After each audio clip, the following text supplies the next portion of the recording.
Continuamos con biotipos bovinos y producción de carne. Le damos la bienvenida a Rodolfo Peralta, médico veterinario, asesor de empresas agropecuarias. Buenas tardes a toda la audiencia y a la audiencia de esta muy importante quinta jornada de ciencia y tecnología aplicada en carne bovino y puntualmente a todo el equipo de Americarne, comandado por la doctora Débora Tonenstein y a todo el personal de Enfoco Films, realmente por el gran trabajo y la simplificación de este trabajo para el cual en muchos casos no somos tan duchos como nos gustaría ser. Me voy a referir en algunos de los aspectos que hacen a la producción de carne, más bien desde el origen mismo de lo que termina siendo la carne bovina, y esto relacionado a los distintos biotipos bovinos que también tienen una, digamos, importancia significativa en el tipo de carne, en la velocidad en que se produce esa carne, en la orientación hacia los mercados, etc. Los biotipos bovinos carniceros tienen capacidad para ganar peso con rapidez y eficiencia, desarrollar masas musculares destacadas y cantidad de carne de alta calidad, veteada y con un grado de terminación acorde a los requerimientos de los mercados más exigentes, sin excesos tanto de grasa externa como de grasa interna. Tenemos aquí representados dos biotipos significativamente diferentes. Un toro Hereford es parte de la imagen que estamos observando en un biotipo muy moderado, muy carnicero, y superpuesto a ese toro Hereford el esquema de un biotipo de los que denominaríamos longilíneos, altos, de madurez tardía, etc. Y definimos a los biotipos bovinos como grupos de animales que no son propios de ninguna raza en particular. Esto es importante de destacar. No vamos a hablar de razas, sino de biotipos que existen en todas las razas y que se caracterizan por rasgos comunes que los identifican. Entre ellos, la moderación de tamaño, la conformación carnicera, las características raciales, aspectos reproductivos, dimorfismo sexual marcado, muy bien marcado y por sobre todo muy precoces. Estos biotipos, la creación o la agrupación de estos biotipos son el resultado de la selección, maniobra a la cual o herramienta a la cual me voy a referir en más de una oportunidad, porque es la herramienta que nos permite realmente refinar los rodeos. La satisfacción de los consumidores de carnes rojas se logra con un producto que en función de sus preferencias conjugue sanidad, seguridad, uniformidad, terneza, buena presentación y el deseado contenido graso. No más que ello, el deseado contenido graso. El nivel óptimo de grasa, de cobertura o engrasamiento, como el tamaño de los cortes, depende del mercado en el cual se pretende competir. El mercado es el que nos define claramente qué es lo que hay que producir, o los mercados. No hay un tipo de engrasamiento o tamaño de corte mejor que otro. Hay combinaciones de estos aspectos que satisfacen mejor a los diferentes tipos de demanda. Pero vamos al campo que es el lugar donde se inicia este proceso cuando tenemos una carcasa colgando en una noria y decimos vamos al campo, nos tenemos que retrotraer entre 1 año y medio, 2 años en algunos casos, 18 meses, 16 meses, depende del sistema y depende del mercado al que estamos apuntando. El desafío comienza en el campo. Todo esto comienza en el campo. El productor aporta calidad, el productor, el criador, aporta calidad a través de la genética, del manejo adecuado de la carga, de la nutrición, y de la sanidad de su ganado. Este es el inicio mismo, y esto puntualmente es el inicio mismo del nuevo individuo que se va a generar con su genoma propio y que va a perdurar por el resto de su vida, cuando este espermatozoide que está pujando por penetrar a un ovocito y fecundarlo, realmente lo logre, y a partir de ese mismísimo momento, ese nuevo individuo se va a comportar de una única manera a través de su genoma a lo largo de toda su vida en las distintas etapas que hacen, en este caso, a la cadena de la carne.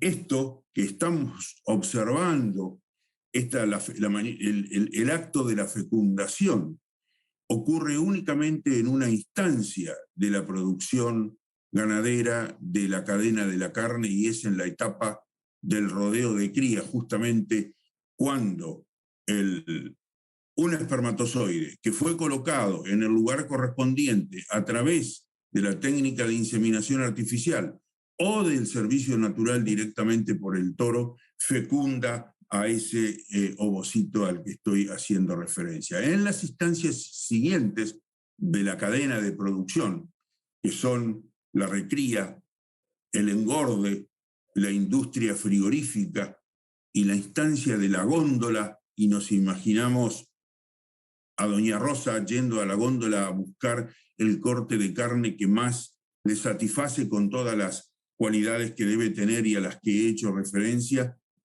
Toda esa etapa, ese genoma va a estar afectado en forma diferente por el medio ambiente, por el sistema, etcétera, y reaccionará de distinta manera, pero lo que es genoma propiamente dicho, ADN propiamente dicho de ese individuo, no se ha de modificar por el resto de su vida. Y según las condiciones en la etapa de la recría, del engorde, lo que es la industria frigorífica en sí, luego en la góndola, se van a mostrar de acuerdo a cómo ese medio ambiente ha afectado a ese genoma.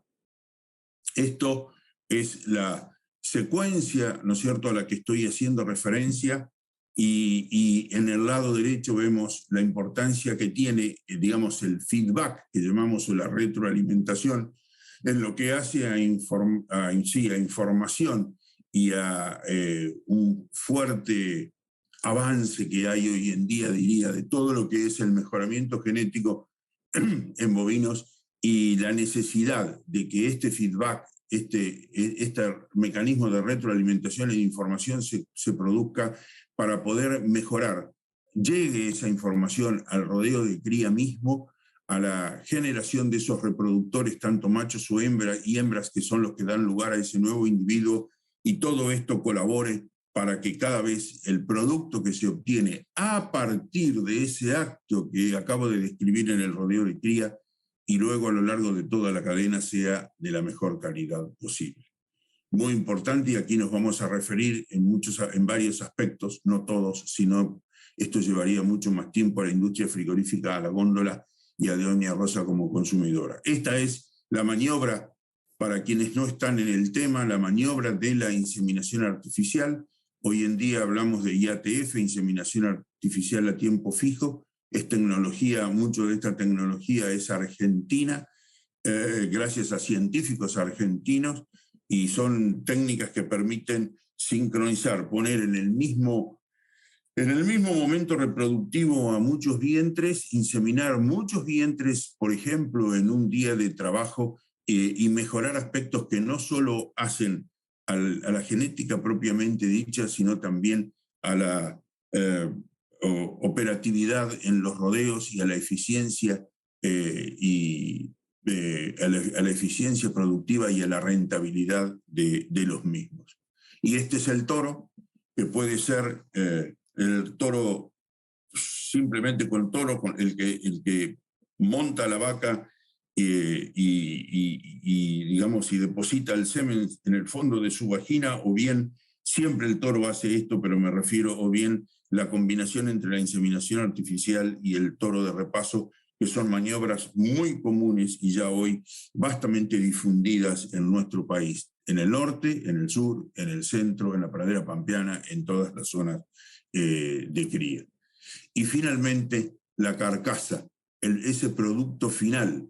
La carcasa es el objetivo final de todo sistema de producción de carne. En realidad son los cortes después, el desposte, el troceo, los cortes, etcétera, pero la carcasa como imagen de ese producto final y a la cual le tenemos que prestar realmente toda la atención que se merece, que se necesita y que hoy en día contamos con elementos para poder medir, evaluar, estimar y producir cada vez más. Y aquí el concepto de producción industrial de terneros, de novillos y de carne, producción industrial, masiva producción de los individuos, del tipo de carne que los mercados, básicamente los mercados demandan.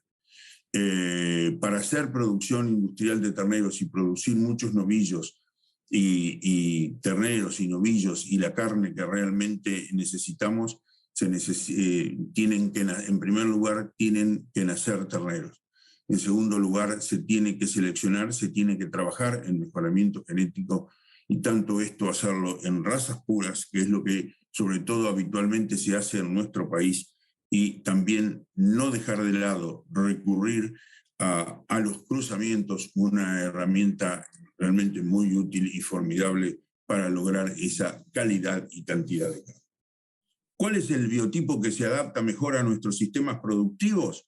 Bueno, ¿cuál es el biotipo ideal? Y el biotipo ideal depende del sistema de producción y del aporte de nutrientes, del mercado consumidor, quien es quien manda, y de los objetivos de ese productor en cuanto a la edad de faena, peso final y engrasamiento, y la utilización de hembras a futuro como vientres de reposición de su propio rodeo.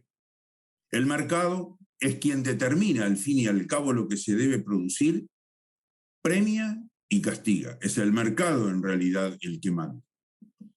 Y este punto es muy importante en función de lo mencionado. La elección de toros mejoradores para los rodeos de cría constituye una de las decisiones más importantes que un criador debe tomar. Y sobre el criador debemos trabajar a través de la extensión para ayudarlo a comprender dónde se origina el corte de carne que muchas veces vamos a la góndola a buscar, tanto tiempo detrás, como he mencionado, de 1 año y medio, más el periodo de gestación de la madre, etcétera, y para lograr ese producto tan mentado. No quiero dejar de mencionar la precocidad, un rasgo que caracteriza en general la ganadería argentina. Precocidad es sinónimo de madurez temprana.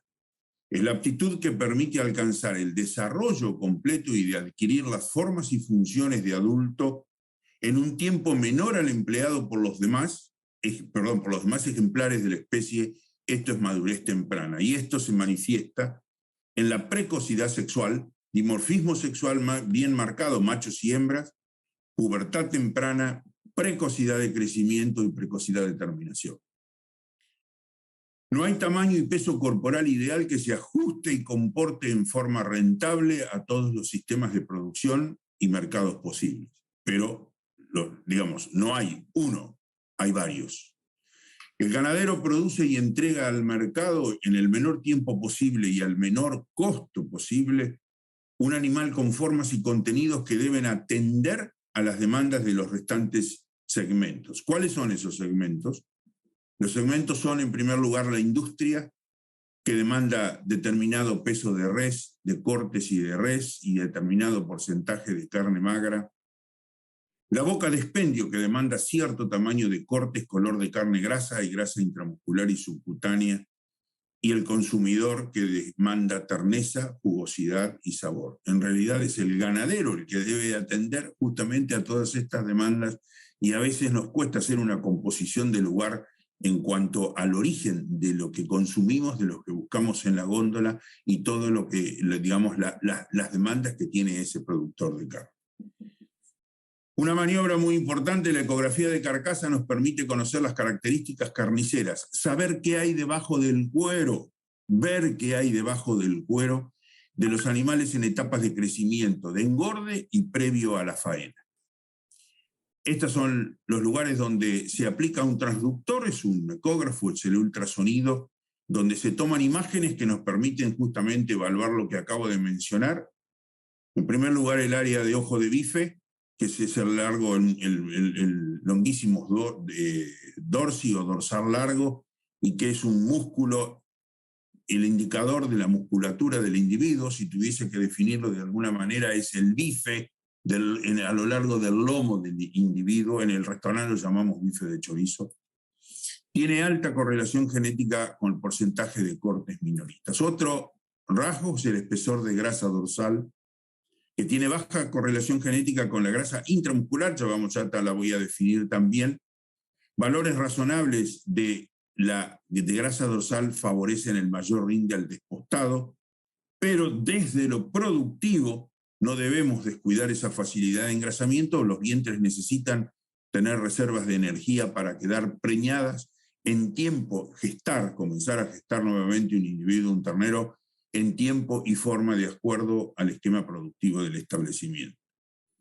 La grasa de cadera, que se mide en el cuadril, en la punta de cadera, se toma a lo largo de la cadera, tiene correlación genética positiva con espesor de grasa dorsal y levemente negativa con cortes minoristas. También es importante, muy importante en los sistemas pastoriles como indicador de la reserva corporal de los vientres. Y la grasa intramuscular es el factor determinante de la calidad de los cortes carniceros y tiene baja correlación genética con espesor de grasa dorsal. La grasa intramuscular es lo que le da, colabora en cuanto a la terneza y a la jugosidad de la carne. A medida que aumenta el tiempo de alimentación ad libitum, esto sobre todo en los corrales y con alimentos muy energéticos, se incrementa el grado de marmoreo. No quiero terminar esta presentación sin mostrar dos cortes de un animal. Lo vemos debajo, a la izquierda, un animal muy productivo en un biotipo con muy buena musculatura que se muestra ya sin excesos de grasa. Y en los cortes transversales observamos a la izquierda las masas musculares y la poca grasa intermuscular, grasa entre músculos, que es la grasa más importante en el desperdicio que aparece en la mesa de desposte y que después sigue en el hogar, en el hogar donde se separen los cortes, porque son los pedacitos, es la parte de la grasa que, de nuevo, se desperdicia. Así, los dos cortes transversales del lomo en la parte anterior y en la parte posterior, y finalmente en lo que es el miembro anterior, también con la poca grasa y el alto contenido de músculo. Y abajo, donde nos da ese 66% de músculo, 16% de hueso y 18% de grasa. Y en este caso, un individuo, un biotipo muy engrasado, probablemente de más edad, de terminación muy lenta, de crecimiento muy lento, de engrasamiento lento, pero que finalmente termina siendo excesivo, y observamos los mismos cortes donde vemos disminuidas las masas musculares y casi diría exacerbadas los depósitos de grasa en los distintos cortes. 43% de músculo, 44% de grasa y solo 13% de hueso. Esto como para mostrar el contraste y a lo que, digamos, en alguna medida colaboran los biotipos con el crecimiento de cada uno de los tejidos y las curvas de crecimiento. Cuando el biotipo se estabiliza el biotipo por selección y se referencia como la herramienta que permite el refinamiento de los rodeos, el producto se uniforma. La calidad aumenta y la comercialización se facilita. Y esta es parte de la rentabilidad de las distintas etapas a las que he hecho referencia. Para el criador, que debería recibir una bonificación o un plus cuando comercializa sus terneros si realmente son de calidad, y en las etapas siguientes, tanto de la recría como el animal engordado, etcétera, que también conducen a lo que acabo de mencionar. Uniformidad muy importante, calidad de carne y comercialización. Quiero recordar estas palabras de un gran profesor de Estados Unidos de la Universidad de Colorado, el doctor George Seidel, que dijo que si no se preñan vientres y se producen terneros, las decisiones genéticas son irrelevantes o simplemente una quimera. Y esto es así porque para lograr todo lo que demandamos en calidad de carne, las distintas etapas que mencioné, todo lo que demandamos nosotros como consumidores, etcétera, requiere inicialmente de algo que si no se logra, es imposible de obtener. Y eso es las vacas, los vientres preñados, los terneros nacidos, criados al pie de la madre y en las etapas posteriores que he mencionado. Un futuro diferente está a una correcta elección del biotipo a utilizar de distancia, me refiero, ¿eh? Si eligiendo el biotipo que corresponde, el futuro es diferente, creo, de acuerdo a lo que he podido expresar. A todos, muchas gracias.